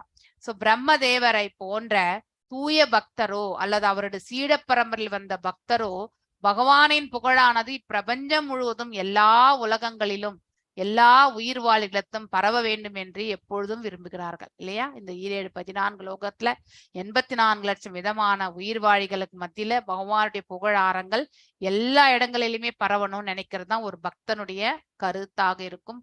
அவனுடைய குறிக்கோளும் அதுவாகத்தான் இருக்கும். அப்பக்தனின் அவ்விருப்பமானது பகவானின் ஆசியை எப்பொழுதும் கொண்டிருக்கின்றது இல்லையா? நம்முடைய நோக்கம் நன்மையானதால் இல்லையா, நன்மையான ஒரு நோக்கமாக இருந்தால், இந்த பிரபஞ்சத்திற்கே ஒரு நன்மை விளைவிக்கக்கூடிய நோக்கமா இருந்தால் பகவானும் அதற்கு வந்து அருள் பாலிக்கின்றார் இல்லையா? அதுல எந்த தடையுமே இருக்காது. மாயாவாதி சில வேளைகளில் பௌதிக நன்மைகளின் உருவமாக முழுமுதற் கடவுளான நாராயணரை கருதி அவரது கருணையினை வேண்டி வழிபடுகின்றனர். சோ அதாவது பௌதிகவாதிகள் இல்லையா? ஆனால் அது போன்ற பிரார்த்தனைகள் பகவானை திருப்திப்படுத்துவதே கிடையாது இல்லையா? சோ பௌதிக லாபத்திற்காக நாம எப்பயோ ஒரு வாட்டினா நம்ம கேட்க முடியும். ஆனா எப்பொழுதுமே பௌதிக முன்னேற்றத்திற்காக நம்ம வந்து பக்தி கொள்ளவே கூடாது. அது வந்து பகவானுக்கு திருப்தி கொடுப்பதே கிடையாது. ஏனென்றால் அவன் பகவானது உண்மையான உன்னத குணங்களை புகழ்வதே இல்லை. அங்கே வெறுமனே வந்து அதாவது எப்பவுமே வந்து இது வைக்கிறது என்னது கோரிக்கைகள் இல்லையா? சோ அது மாதிரி அப்ளிகேஷன் மட்டும் தான் போட்டுன்னே இருப்போம் நம்ம. இத கொடு, அதை கொடு, அதை கொடு, இதை கொடு, இத அருள் பெய், அது அருள் செய் இல்லையா? அது தவறு. அங்கே தூய பக்திக்கு இடமே இருக்காது. நம்முடைய பர்சனல் இதுக்காக நம்ம செய்யக்கூடிய செயல்கள்ல நமக்கு தூய்மையான பக்தி தொண்டு என்பது இருக்கவே இருக்காது. அப்ப பகவானுக்கூட வந்து தன் மீது அவன் பக்தி கொள்ளவில்லை, தன்னிடத்தில் வரங்களை மட்டும்தான் கேட்கின்றான் என்ற உணர்வு வரும் இல்லையா? சோ உயிர்கள் எல்லாரிடத்திலும் பகவான் மிகவும் அன்புடையவராக விளங்கிய போதிலும் தம தூய பக்தரிடத்துல வந்து அளவு கடைந்த அன்பு இன்னும் எக்ஸ்ட்ரா இல்லையா? ஏன்னா அவர்கள் தன்னையே நம்பி இருக்கிறவர்கள் இல்லையா? ஃபார்ம் ஃபெய்த்தால குணமயம் என்பது குறிப்பிட்டிருக்கிறது. அதுதான், அதற்காகத்தான் வார்த்தை மிகவும் முக்கியத்துவம். ஏனெனில் அது பகவான் கொண்டிருக்கும் மனவாசகம் கடந்த குணங்களை குறிப்பிடுகின்றது. அதாவது அவருடைய இது நிலை இல்லையா? நிர்குணம் என்று சொன்னோம் இல்லையா? அந்த நிலைக்கு வந்து உட்படுத்தியிருந்தாலும் பகவான் அவருடைய பக்தர்களுக்கு வந்து அருள் பாலிக்கின்றார். சோ அநேக குணங்களோடு இல்லையா? தெய்வீகமான குணங்களை பெற்ற பகவான் தன்னுடைய பக்தர்களுக்கு வேண்டியது எல்லாம் வழங்குகின்றார். பக்தர்கள் எதுவும் எதிர்பார்க்கலனால் அவங்கள்ட்ட என்ன தேவையோ அதை கண்டிப்பா பகவான் கொடுக்கின்றார். அதுதான் மிக மிக முக்கியமானது. சோ இந்த 40வது லலிதா மாதாஜி சின்ன ஸ்லோகம், இது ஒண்ணு மட்டும் முடிச்சிடலாம். சோ பகவானுடைய இது வந்து அந்த முடிச்சிடலாம். யா ஏதேன புமான் நித்யம் ஸ்துத்வா ஸ்தோத்ரேன மாம் பஜேத் தஸ்யாஷு சம்பிரபிஷேதம் சர்வ காம வரேஸ்வரஹ. எஸ் வாசி மாதாஜி. ஹரே கிருஷ்ணா மாதாஜி. ஹரே கிருஷ்ணா. ய ஏதேன புமான் நித்யம் ஸ்துத்வா ஸ்தோத்ரேன மாம் பஜேத் தஸ்யாஷு சம்பிரசீதயம் சர்வ காம வரேஸ்வர. யஹ எவரும், ஏதேன இவ்வாறு, புமான் மனிதன், நித்யம் தொடர்ந்து, ஸ்துத்வா பிரார்த்தனை, ஸ்தோத்ரேன ஸ்தோத்திரங்களினால், மாம் என்னை, பஜேத் வழிபடலாம், தஸ்ய அவனது, ஆஷு மிக விரைவில், சம்பிரசீதேயம் நான் நிறைவேற்றுவேன், சர்வ அனைத்து, காம விருப்பங்கள், வர ஈஸ்வர எல்லா வரங்களும் அளிக்கும் பகவான். மொழிபெயர்ப்பு. பிரம்மதேவரை போன்று எந்த ஒரு மனிதனும் என்னை வணங்கினால் நான் அவனது அனைத்து விருப்பங்களையும் நிறைவேற்றுவேன். நானே அனைத்து வரங்களுக்கும் தலைமை ஆவேன். பொருளுரை.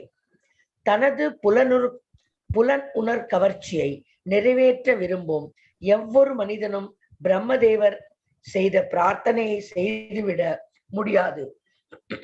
பகவானை அவருக்குரிய தொண்டின் மூலம் திருப்திப்படுத்த வேண்டும் என்று நினைப்பவனால் மட்டுமே அப்பிரார்த்தனைகளை செய்ய முடியும்.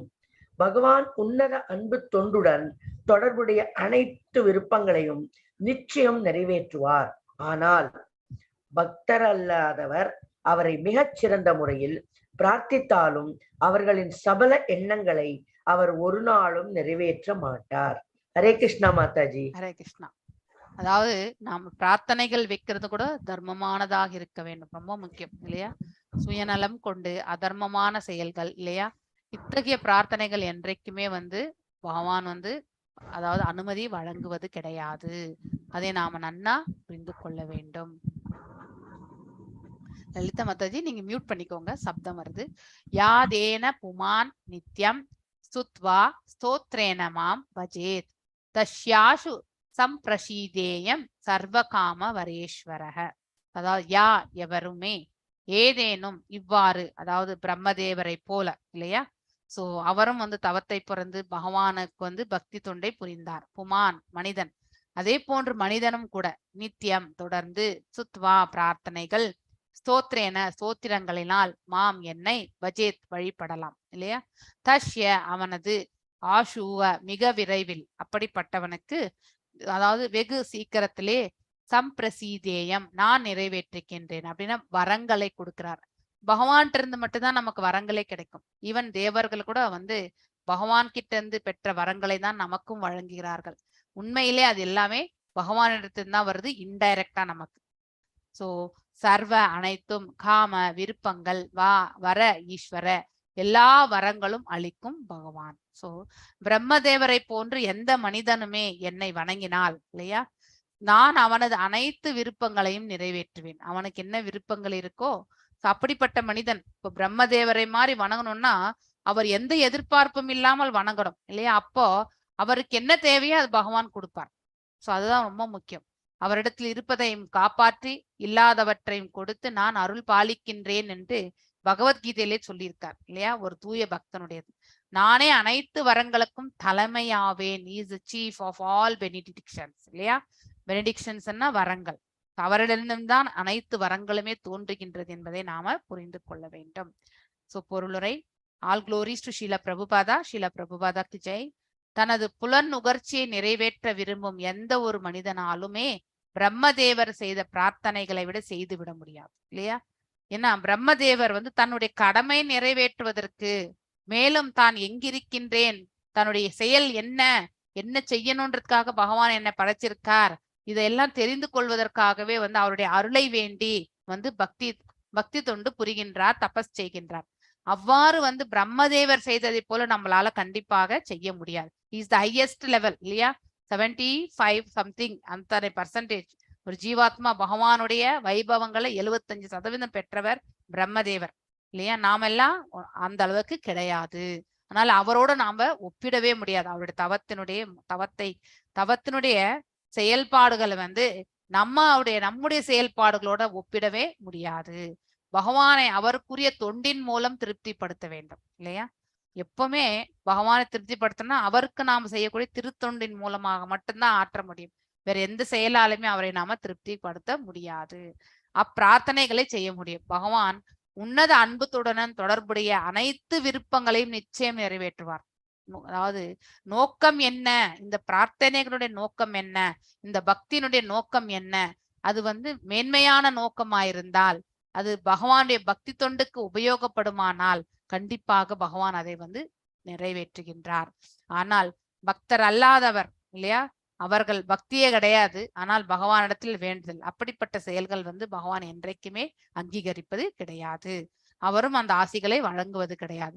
நார்மலா என்ன இந்த பிரபஞ்சத்துல வாழ வேண்டிய அந்த கருணையை அவர் அதாவது அந்த ஆசிகளை கண்டிப்பாக எல்லாருக்குமே வழங்குகிறார். ஆனால் பக்தர்களுக்கு இன்னும் ஸ்பெஷல், அவ்வளவுதான். அவரை மிகச்சிறந்த முறையில் பிரார்த்தித்தாலும் அவர்கள் சபல எண்ணங்களையும் அவர் ஒரு நாளும் நிறைவேற்ற மாட்டார் இல்லையா.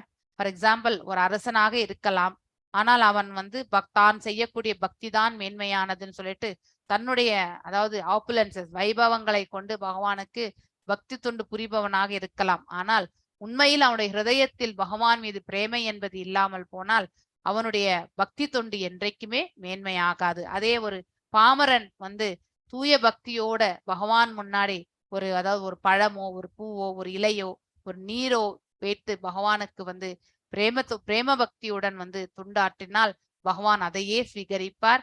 அதே மேலும் அவனுக்கும் அருள் பாலிப்பார். சோ இந்த நிலையில் இருந்து கொண்டு நாம் ஒன்றை உணர வேண்டும்.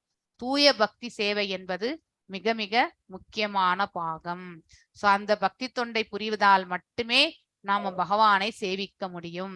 வேறு எந்த இதனாலுமே பகவான் நமக்கு இறங்கி வர மாட்டார்.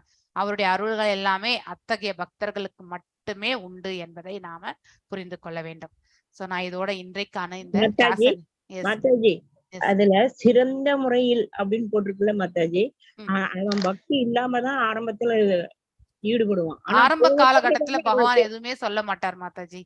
இல்ல போக போக தானே மாதாஜி அவனுக்கு அந்த பக்திங்கிறது, நம்ம அப்படிதானே இப்ப சாதன பக்திங்கிறது வரையும். அப்படி இருக்கும்போது அவர் கொஞ்சம் கொஞ்சமா தானே அந்த பக்தனை ஏற்கவே நிறைவேற்றவே மாட்டார்னு சொல்றது நீங்க தப்பா புரிஞ்சுட்டீங்க. ஃபார் எக்ஸாம்பிள் 3 நிலைகள் நம்ம படிச்சிருக்கோம். கனிஷ்ட அதிகாரி, மத்தியம அதிகாரி அண்ட் உத்தம அதிகாரி இல்லையா. இப்போ கனிஷ்ட அதிகாரியா இருக்கிறவங்களுக்கு அருள் கண்டிப்பாக பாலிப்பார். ஏன்னா அப்பதான் அவனுக்கு அந்த கான்பிடன்ஸ் வரும் இல்லையா. அவனுக்கு நம்பிக்கை வந்தால் மட்டும்தான். இல்ல அது உண்டு. பகவானுக்கு தெரியாதா நாம் இப்பதான் பக்தி ஆரம்பிச்சிருக்கோன்ட்டு? கண்டிப்பா தெரியும் இல்லையா. அந்த நிலையில அவனுக்கு ஊக்குவிக்குவதற்கான அனைத்துமே பகவான் கொடுப்பார். ஆனா அதையே அவன் 10 ஆண்டுகளாக செய்து கொண்டிருந்தால் அவன் கனிஷ்ட அதிகாரியே கிடையாது. 10 ஆண்டுகள் வரைக்கும் தன்னிடத்துல மேன்மையை அடையாமல் அவன் பக்தி செய்கின்றான் என்றால் அது தவறு. அவன் உணர வேண்டும். இல்லையா?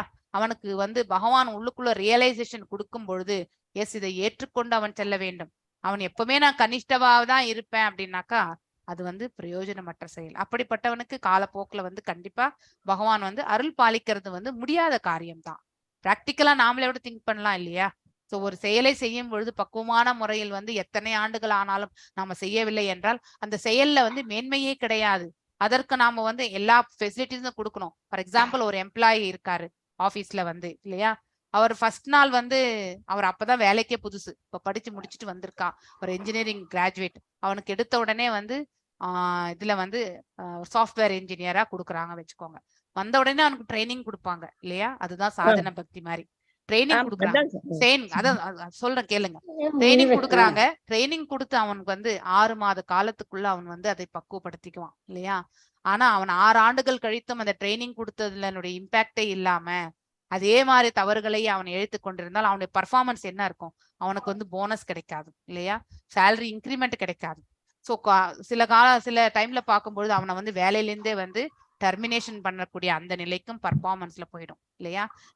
அந்த இதுதான் வந்து same thing is applicable for the பக்தன் ஆல்சோ. அவனும் வந்து ஆரம்ப காலகட்டத்துல வரும்பொழுது பகவான் அவனுக்கு அருள் பாலிக்கின்றார். ஆனால் அதை அவன் அப்படியே கட்டியா புடிச்சுட்டு மேல போகணும் இல்லையா? அதை விடுத்துட்டு அவன் வந்து அதே நிலையில தான் நான் கட்டியா புடிச்சுக்காமலே நின்னுட்டே இருக்கிறேனாக்கா மேல ஏறாம மரத்து மேல ஏறாம இருந்தா அது வந்து தவறு இல்லையா? அது நம்மது கிடையாது தவறு, அதான் பகவான் தவறு கிடையாது. அழகான ஊமை சொன்னீங்க மாதாஜி. எஸ், அவ்வளவுதான். அதுதான் பிராக்டிக்கலா பார்க்கணும். பௌதிகத்திலே நாமளே வந்து வேலையை விட்டு துரத்திடுறோமா இல்லையா? வேலை செய்யாதவனை வச்சுட்டு இருக்கிறது கிடையாது. நமக்கு வந்து லாபமே இல்லாத நிலையில் இருக்கும் பொழுது நம்ம வந்து அவனை வெளியேற்றி விடுகின்றோம். ஆனா இந்த இடத்துல பகவானுக்கு லாபத்தை எதிர்பார்க்கறது இல்லை. அவர் வந்து நம்முடைய மேன்மைக்காக தான் அதை செய்யின்னு சொல்றார். அப்போ உனக்கு எவ்வளவுதான் அருள் பாலிச்சாலும் நீ உன்னுடைய நிலையிலிருந்து நீ வந்து மாற்றமே இல்லை என்றால் கண்டிப்பாக அந்த அருள்னால எந்த பிரயோஜனமே கிடையாது. ஓகே, எல்லாருக்கும் பொதுவாக வழங்கக்கூடிய அருள் உனக்கு உண்டு, அவ்வளவுதான். தனித்தன்மையா பக்தனுக்கு இருக்கக்கூடிய அருள் என்பது உனக்கு கிடையாது அப்படிங்கிறது வந்து கிளியரா. மாதாஜி இப்ப 2 வருஷத்திலேயே நம்மளுடைய இம்ப்ரூவ்மெண்ட் நமக்கு தெரியறது இல்ல மாதாஜி. எஸ், நீங்க தான் உங்களை பத்தி ஜட்ஜ் பண்ண முடியும். Where you are doing mistake. 2 வருஷத்துல முந்தி இருந்ததுக்கும் இப்ப நம்ம எந்த ஸ்டேஜ்ல இருக்கோங்கிறதே நமக்கே தெரியறது இல்ல. கரெக்ட். அதனால எப்பவுமே நம்ம வந்து நியோஃபைட்டாவே இருக்கணும்னு நினைக்கிறது தவறு இல்லையா? 10 ஆண்டுகள் நான் செய்திருந்தாலும் நான் எப்பவுமே சாஃப்ட்வேர் இன்ஜினியரா தான் இருப்பேன். எப்ப மேனேஜர் ஆகுறது இல்லையா? எப்ப ஒரு கம்பெனியை வந்து பெரிய போஸ்டிங் போறது? இதுலதான் அப்படிதான் பார்ப்போம் இல்லையா? 10 ஆண்டுகள் கழிச்சு கூட நம்ம அப்படியே இருந்தா நம்ம வைஃப் அதுக்கப்புறம் நம்முடைய பிள்ளைங்க எல்லாம் கூட பாத்தீங்கன்னாக்கா என்ன நினைப்பாங்க? சம்பளத்திலேயே வந்து எதுவுமே கிடையாது, அதுக்கப்புறம் அவனுடைய வாழ்க்கையிலே எந்த முன்னேற்றம் கிடையாது, செய்ய வேண்டிய கடமைகளையும் அவனால எதுவும் சரியா செய்ய முடியாது இல்லையா? சோ இதெல்லாமே வந்து அதுவும் பக்தியும் அதே மாதிரிதான் இல்லையா? அவன் வந்து பகவானை பற்றி உணர்வதற்கான மார்க்கமும் கிடையாது அவனுக்கு இல்லையா? சோ நிறைய உட்கார்ந்து அதேதான் செய்துட்டு இருக்கான். ஒன்னும் முன்னேற்றம் கிடையாது, பக்குவம் கிடையாது. பக்குவத்தை ஏற்படுத்தி கொள்ளவில்லை என்றால் அது நம்முடைய தவறு தான். நம்முடைய முயற்சியில தூய்மை இல்லை என்று அர்த்தம். The purification is very very important இல்லையா? அந்த தூய்மையை நம்ம